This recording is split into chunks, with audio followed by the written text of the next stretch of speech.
রাজুদার pocket পরোটা খাবেন Messi. 14 বছর আগে যুব ভারতের স্টেডিয়াম সাক্ষী থেকেছিল মেসি মায়ার। ফের 13ই ডিসেম্বর যুব ভারতের ক্রীড়াঙ্গনে দেখা যেতে চলেছে লিওনেল মেসিকে। আর তা নিয়ে এখন থেকেই উন্মাদনা দর্শকদের মনে। কিন্তু হঠাৎই যদি শোনেন পরোটা বিক্রেতা রাজুদার সঙ্গে দেখা করবেন LM10, বিশ্বাস করবেন? সত্যি কি তার তৈরি পরোটা খাবেন মেসি? জানিয়ে সোশ্যাল মিডিয়ায় ইতিমধ্যেই শুরু হয়ে গিয়েছে হইচই। 14 বছর পর ফের সেই যুব ভারতীতে ফিরতে চলেছেন লিওনেল মেসি, এবার বিশ্বজয়ী হিসাবে, সর্বকালের অন্যতম সেরা হিসাবে। তবে এবার ম্যাচ খেলবেন না মেসি, যোগ দেবেন গোট কনসার্টে, যে কনসার্ট আয়োজন করা হচ্ছে আর্জেন্টাইন মহাতারকার সম্মানে।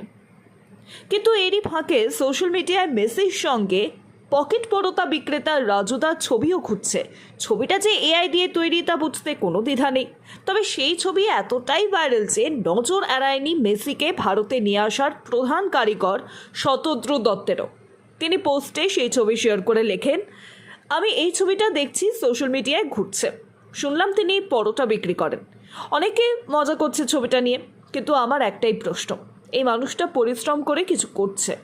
শতদ্রু আলু রেখেন, পরোটা বিক্রি করে কি স্বপ্ন দেখা যায় না? আমি কখনো কোনো কাজকে ছোট করি না। যারা নিজের পায়ে দাঁড়াতে কিছু করছেন তাদের তো একদমই নয়। কথা দিলাম এই ছবি বাস্তব করব।